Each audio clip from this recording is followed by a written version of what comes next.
আজকে আন্তর্জাতিক অপরাধ ট্রাইব্যুনাল ২ আওয়ামী লীগের সাধারণ সম্পাদক ওবায়দুল কাদের, আওয়ামী লীগের নেতা বাহাউদ্দিন নাসিম, মোহাম্মদ আলী আরাফাত, যুবলীগের সভাপতি ফজলে শামস পরশ, সেক্রেটারি মঈনুল ইসলাম খান নিখিল, ছাত্রলীগের সভাপতি সাদ্দাম, ছাত্রলীগের সেক্রেটারি আলী আসিফ ইনান সহ ৭ জনের বিরুদ্ধে জুলাই আগস্টে সংগঠিত মানবতা বিরোধী অপরাধের ব্যাপারে অভিযোগ আমলে গ্রহণ করেছেন এবং এটাকে একটা নিয়মিত মামলা হিসেবে রেকর্ড করে আসামিদের বিরুদ্ধে গ্রেপ্তারি পরোয়ানা জারি করেছেন। আগামী ২৯শে ডিসেম্বর এই আসামিদেরকে গ্রেপ্তার করে আদালতে উপস্থিত করার জন্য আইনশৃঙ্খলা রক্ষাকারী বাহিনীকে নির্দেশ দেওয়া হয়েছে। এটা ছিল আজকের মূল প্রসিডিংস। আপনারা সবাই জানেন যে ওবায়দুল কাদের সরকারের একজন প্রভাবশালী মন্ত্রী ছিলেন এবং আওয়ামী লীগের সাধারণ সম্পাদক হিসাবে জুলাই আগস্টে বাংলাদেশে যে গণহত্যাগুলো হয়েছে সেই গণহত্যার পরিকল্পনা, নির্দেশ এবং বাস্তবায়নের ক্ষেত্রে গুরুত্বপূর্ণ ভূমিকা পালন করেছেন এবং একই সাথে তার দলের অন্যান্য নেতারা, বিশেষ করে বাহাউদ্দিন নাসিম, আলী আরাফাত, তারা এই পুরো প্রক্রিয়াতে সরাসরি সম্পৃক্ত থেকে এই হত্যাকাণ্ডকে ফ্যাসিলিটেট করা, হত্যাকাণ্ড সংগঠনের পরিকল্পনা করার ব্যাপারে তাদের বিরুদ্ধে অভিযোগ আনা হয়েছে।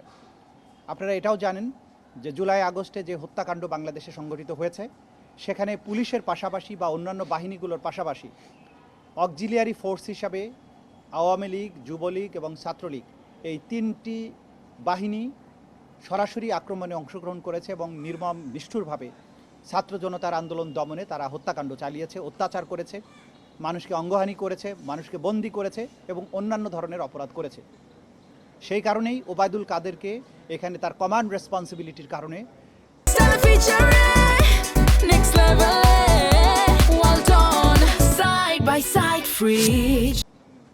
এই মামলার আসামিভুক্ত করা হয়েছে এবং অন্যান্য যাদেরকে এখানে আসামি করা হয়েছে তারা প্রত্যেকেই শীর্ষস্থানীয় নেতা, তার নিজ নিজ অর্গানাইজেশনে। সেই কমান্ড রেসপন্সিবিলিটির কারণে তাদেরকে আসামিভুক্ত করা হয়েছে এবং আমরা এই প্রতিশ্রুতি ব্যক্ত করছি জুলাই আগস্টের এই যে জঘন্য মানবতা বিরোধী অপরাধ যেটা বাংলাদেশে সংঘটিত হয়েছে আপামর জনসাধারণের উপরে, তরুণ, যুবা, ছাত্র ছাত্রী এবং শিশু কিশোরদের উপরে এই হত্যাকাণ্ডের বিচার নিশ্চিত করার ব্যাপারে সরকার দৃঢ় প্রতিজ্ঞ।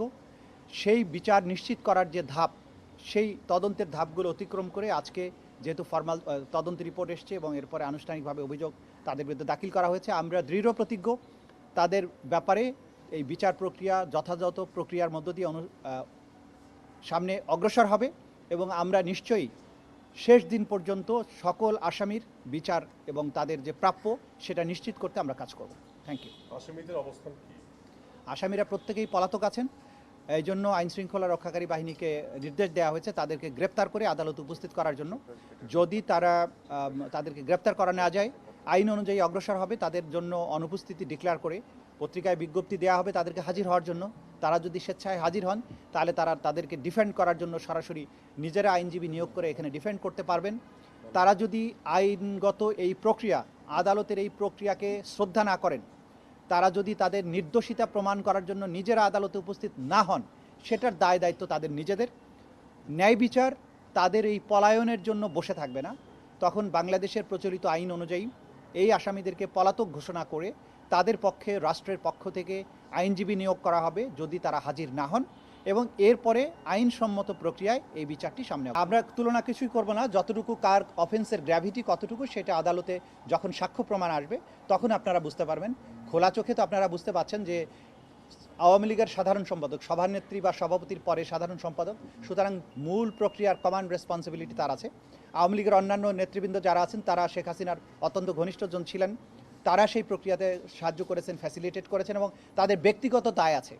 আওয়ামী লীগের নেতারা সবাই যে একইভাবে কাজ করেছেন তা নয়, যে সমস্ত নেতারা মূল ভূমিকা পালন করেছেন তাদের ব্যাপারে এই চার্জগুলো আনা হয়েছে এবং যুবলীগ এবং ছাত্রলীগের প্রেসিডেন্ট সেক্রেটারিকে আনা হয়েছে, কারণ এই দুটো বাহিনী ছাত্র জনতার উপরে আক্রমণে নিষ্ঠুরতা চালানোর ব্যাপারে তাদের ভূমিকা সর্বজন বিদিত এবং এটা আদালতের আমাদের তদন্ত সংস্থার তদন্তে অত্যন্ত অকাট্যভাবে প্রমাণিত হয়েছে, যে কারণেই আমরা তাদের বিরুদ্ধে চার্জটা এনেছি এবং বিচারিক প্রক্রিয়ার মধ্য দিয়ে আপনারা বুঝতে পারবেন যে এদের কার কোথায় কী ভূমিকা ছিল।